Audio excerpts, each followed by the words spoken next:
Well, hi everybody. My name is John Willett. In case you have never looked at one of these before, you're finding this video on potholes and Cadillac dreams, but the audio portion will be on the Buzzsprout The Assaulted page that I have set up for the various chapters that I'm doing. And since we're past chapter 10, I thought I would have a little fun, and as little fun as you possibly can have with the subject matter, and let you guys know some insight into how we came up with some of the places and things and whatever that we have done with each character. First of all, as you know, the main character's name is Raymond J. Wilson. My name happens to be John Raymond Willett. Yeah, raise me. If you've been reading the book or listening to the book, you could certainly tell that by all the swearing, because most of you who know me know that I like to swear like a sailor. Kind of enjoy that. So we can go down the line from chapter to chapter. Maxine obviously lives in Alexandria. I was born and raised in Alexandria. She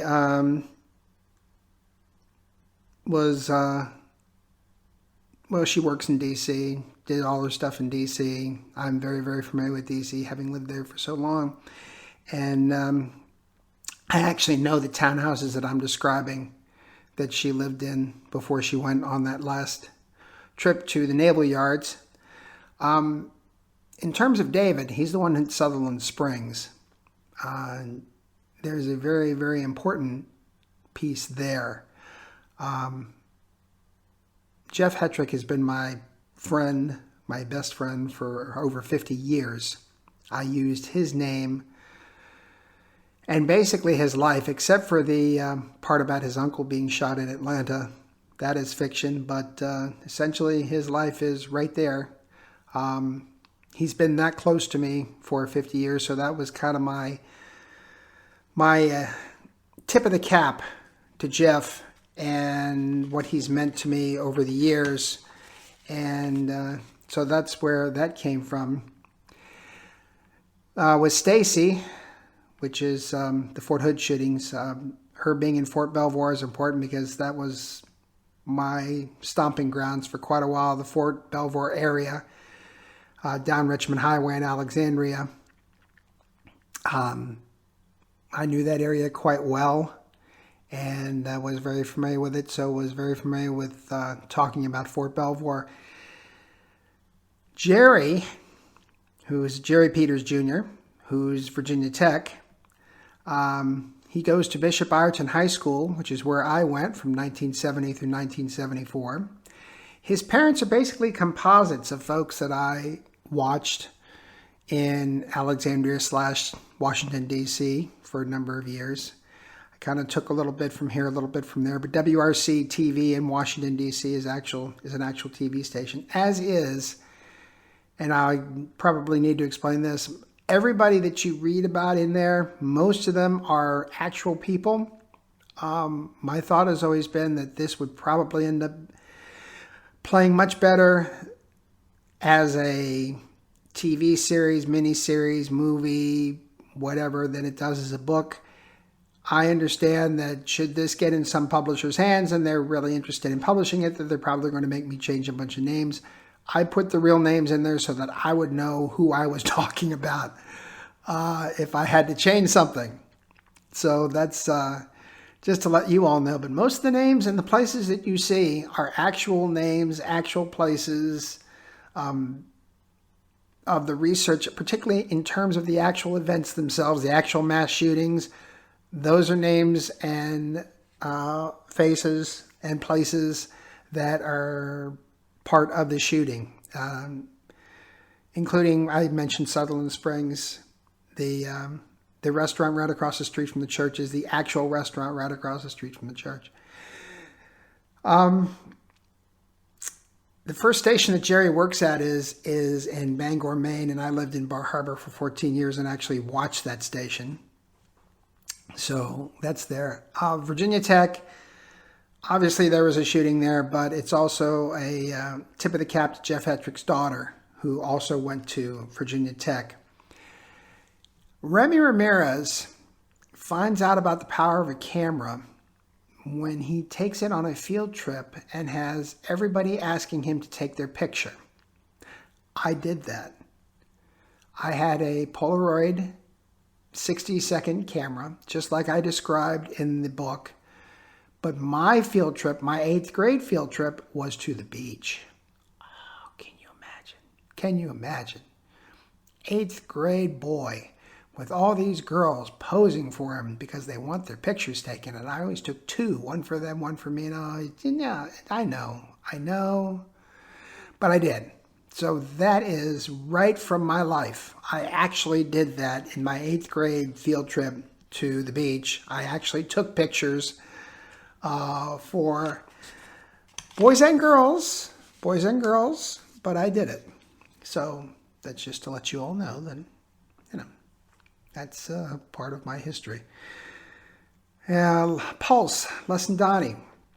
Les is from Phoenix, Arizona. I lived in Phoenix, Arizona for 7 years. I actually know about rawhide travel because I used to go up and down West Bell Road, and I remembered being there. And when I kind of did the research and went, oh yeah, rawhide. That's kind of how that ended up. I've actually seen it. NCL is part of Les's history because NCL happens to be my wife's and my favorite cruise line. We go on NCL as much as we possibly can. We love NCL. So that's a shout out to NCL. We think they're terrific. Donnie ends up working at the Fontainebleau because my father introduced me to the Fontainebleau when I was a kid. We used to go down to Miami all the time, and we always used to visit the Fontainebleau, and we never stayed at the Fontainebleau. My dad at that time didn't have the type of money he had later, but then he had moved on from Miami to the Bahamas. But we used to visit the Fontainebleau, and I always used to think it was really cool. And he would tell me about all the stories about Sinatra playing there, and Sammy Davis and Dean Martin, and all the people that he loved. And so that's how the Fontainebleau made it. In terms of Matthias being a brilliant captain, I saw that a million times with my father. My father, he liked to run around. And unfortunately, he kind of included me in on that. So while he was cheating on my mother, I was watching all the things that he was doing. And which is, it's just bizarre, but it's true. And I saw any number of times he had a certain set of restaurants that he really liked to go to impress women. And he would take, for example, a blonde one night and a brunette the very next night.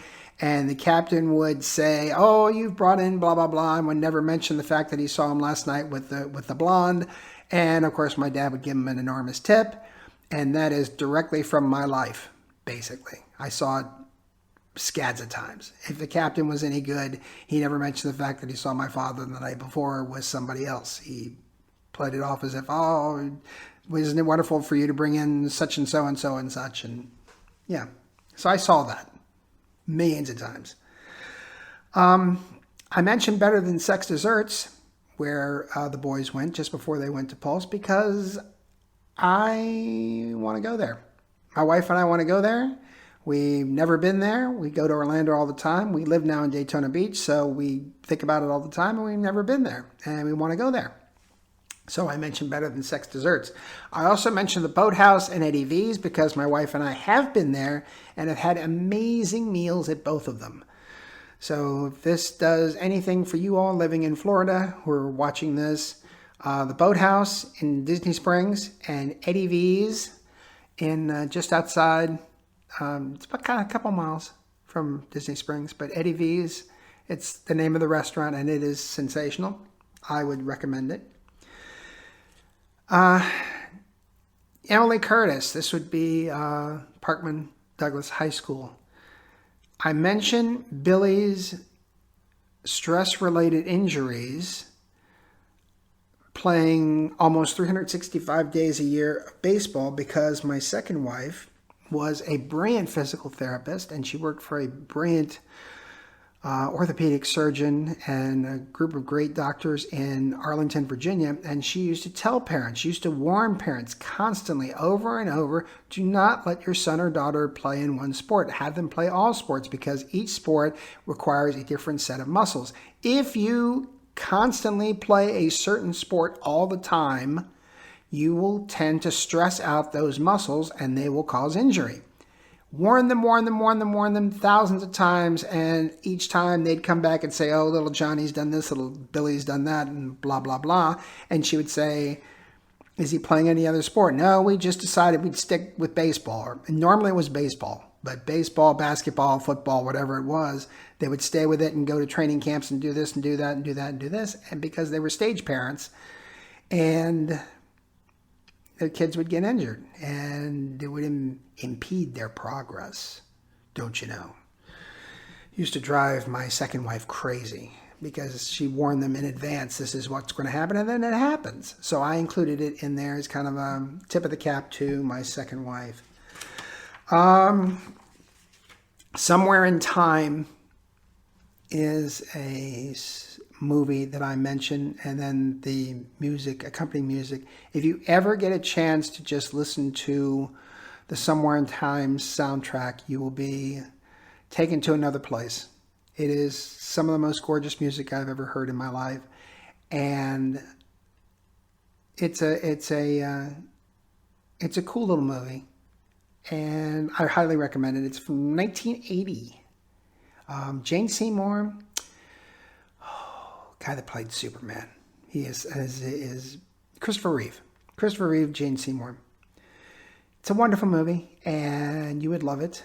And the music is absolutely breathtaking. And that's why I included it in there, because Emily Curtis can play it. Emily Curtis can do anything. Oh, by the way, and I'm not going to mention the artist, but Emily, as far as we know right at this moment in the book, is the only person that I specifically designed for an actual actor/singer.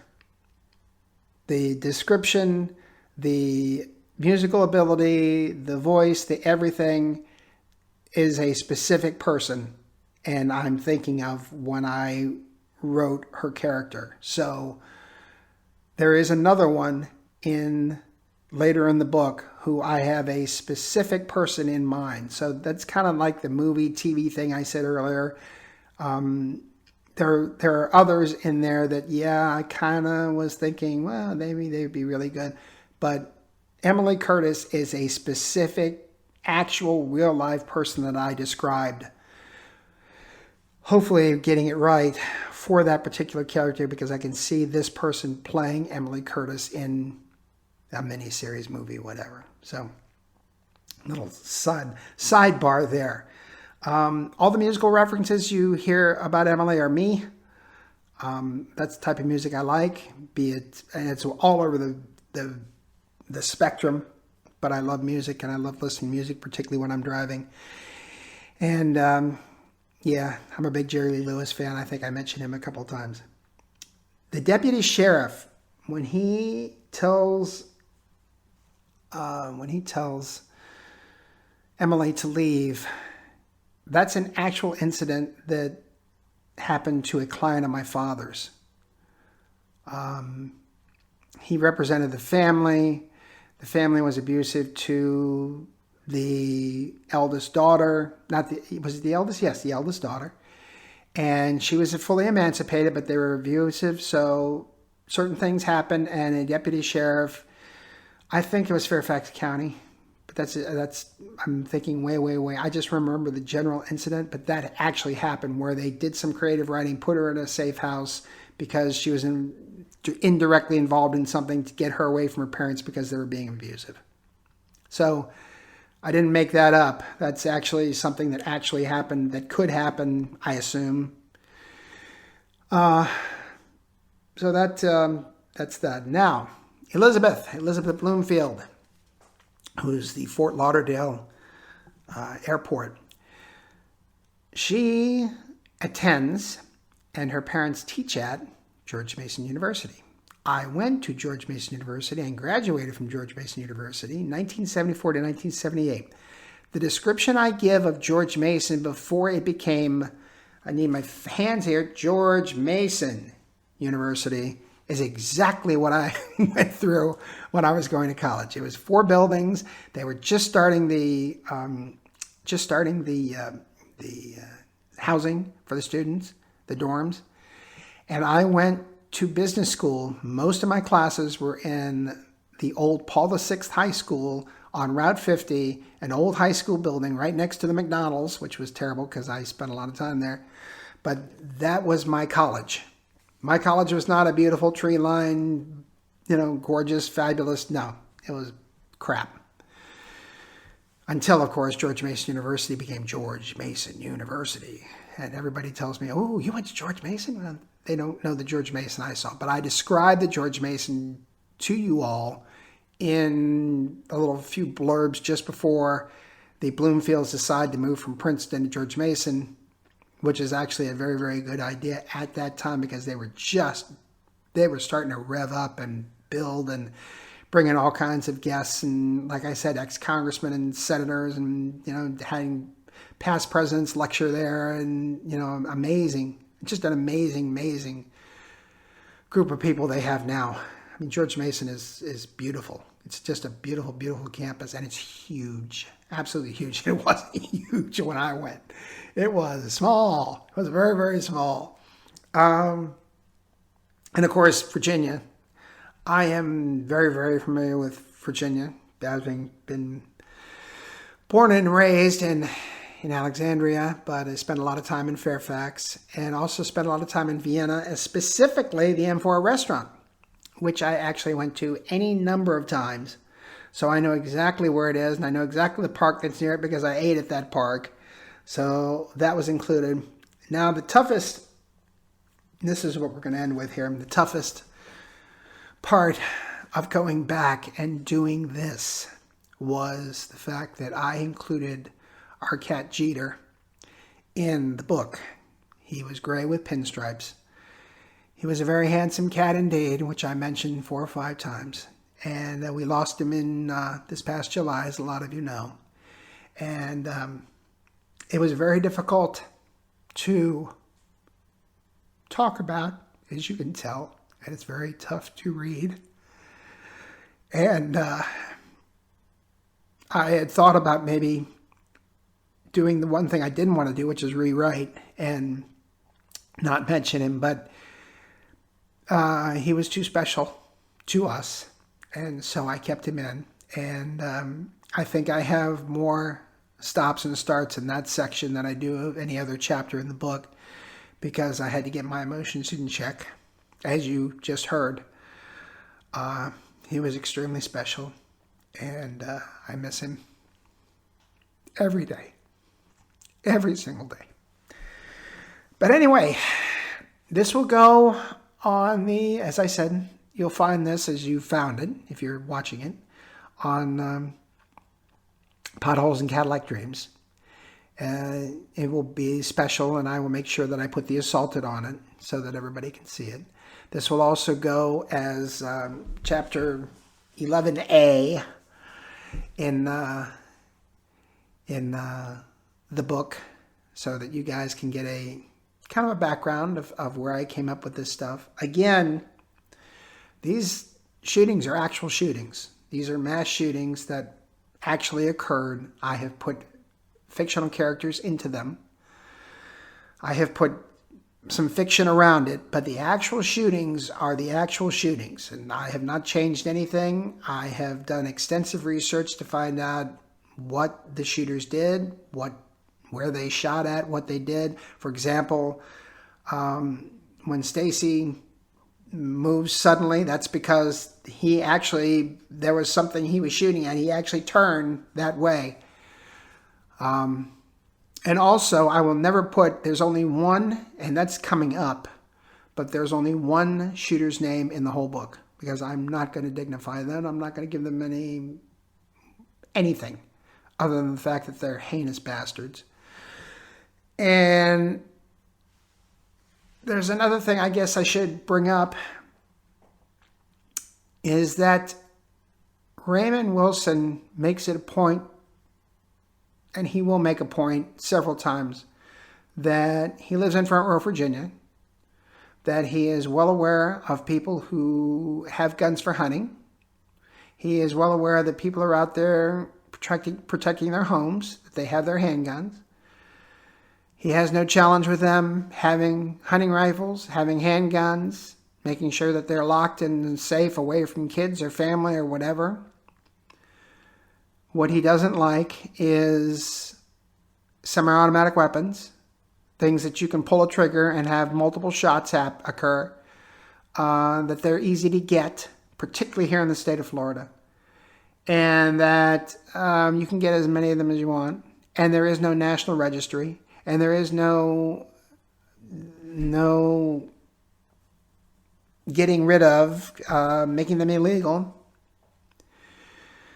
Semi-automatic weapons are available. As a matter of fact, gun show folks here in Florida tend to put either an AK-47 or an AR-15 on their billboards as you're traveling up and down the roads to say, they've got a gun show coming.